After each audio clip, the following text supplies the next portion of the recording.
जय श्री कृष्ण। यह वीडियो में गीता ओलंपियाड 2025 के लिए बना रही हूँ। आज मैं श्री गीता जी के 8वें अध्याय का पाठ करूँगी। जय श्री कृष्ण। ओम श्री परमात्मने नमः। श्रीमद्भगवद् गीता अथाष्टमोऽध्यायः। अर्जुन उवाच किं तद्ब्रह्म किमध्यात्मं किं कर्म पुरुषोत्तम अधिभूतं च किं प्रोक्तम् अधिदैवं किमुच्यते अधियज्ञः कथं कोत्र देहेऽस्मिन् मधुसूदन प्रयाणकाले च कथं ज्ञेयोऽसि नियतात्मभिः। श्रीभगवानुवाच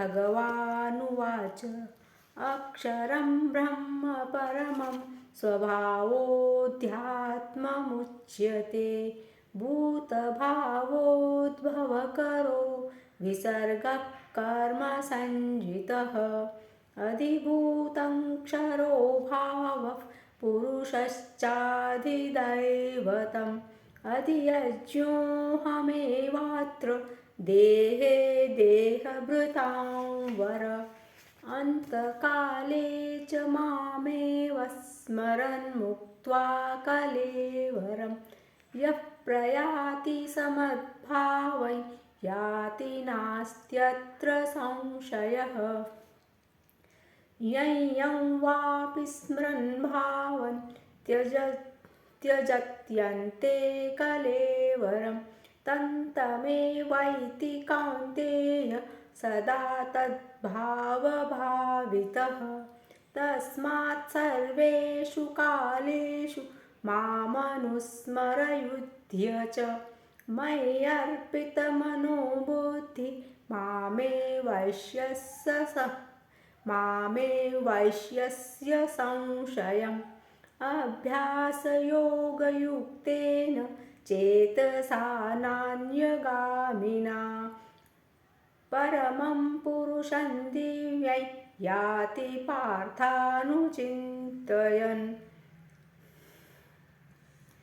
कविं पुराणमनुशासितारम् अणोरणीयां समनुस्मरेद्यः सर्वस्य दातारमचिन्त्यरूपम्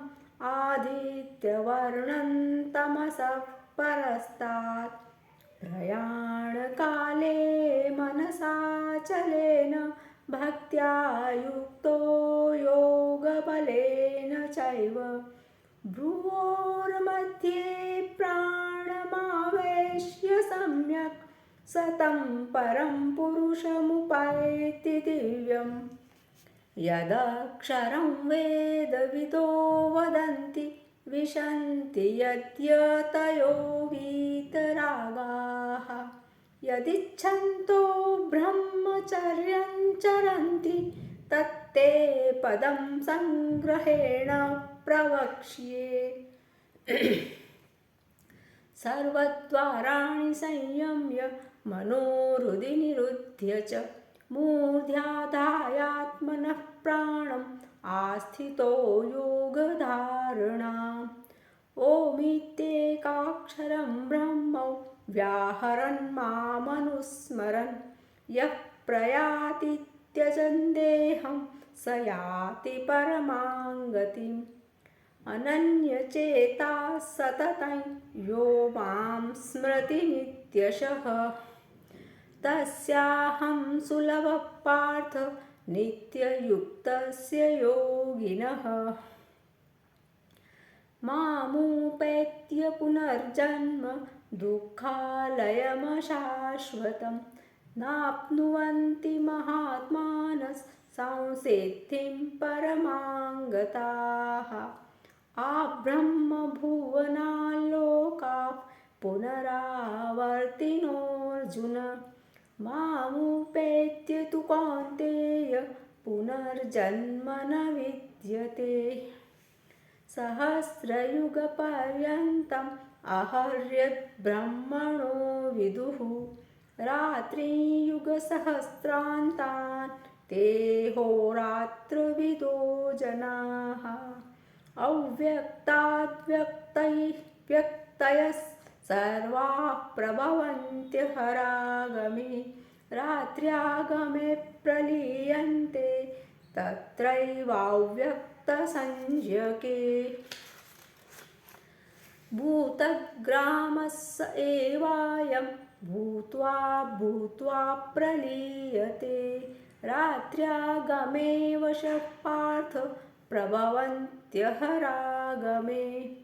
परस्तस्मात्तु भावोऽन्यो व्यक्तो व्यक्तात् सनातनः यः सर्वेषु भूतेषु नश्यत्सु न विनश्यति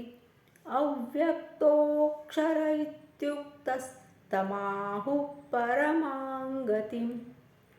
यं प्राप्य न निवर्तन्ते तद्धाम परमं मम पुरुषः स परः पार्थ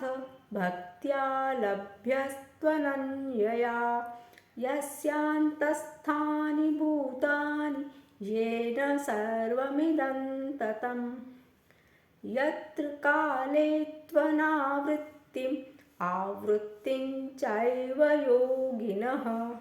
प्रयाता यान्ति तं कालं वक्ष्यामि भरतर्षभ अग्निज्योतिरः शुक्लः षण्मासा उत्तरायणं तत्र प्रयाता गच्छन्ति ब्रह्मविदो जनाः धूमो रात्रिस्तथा कृष्णः षण्मासा दक्षिणायनं तत्र चान्द्रमसञ्ज्योतिर्योगी प्राप्य निवर्तते शुक्लकृष्णे गतीयेते जगतः शाश्वते मते एकया यात्यनावृत्तिम् अन्यया वर्तते पुनः नैते श्रुति पार्थ जानन् योगी मुह्यति कश्चन तस्मात् सर्वेषु कालेषु योगयुक्तो भवार्जुन वेदेषु यज्ञेषु तपस्सु चैव दानेषु यत् पुण्यफलं प्रदिष्टम् अत्येति तत्सर्वमिदं विदित्वा योगी परं स्थानमुपैति चाद्यम् ॐ तत्सदिति श्रीमद्भगवद्गीतासु उपनिषत्सु ब्रह्मविद्यायां योगशास्त्रे श्रीकृष्णार्जुनसंवादे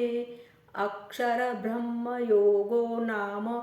अष्टमोऽध्यायः।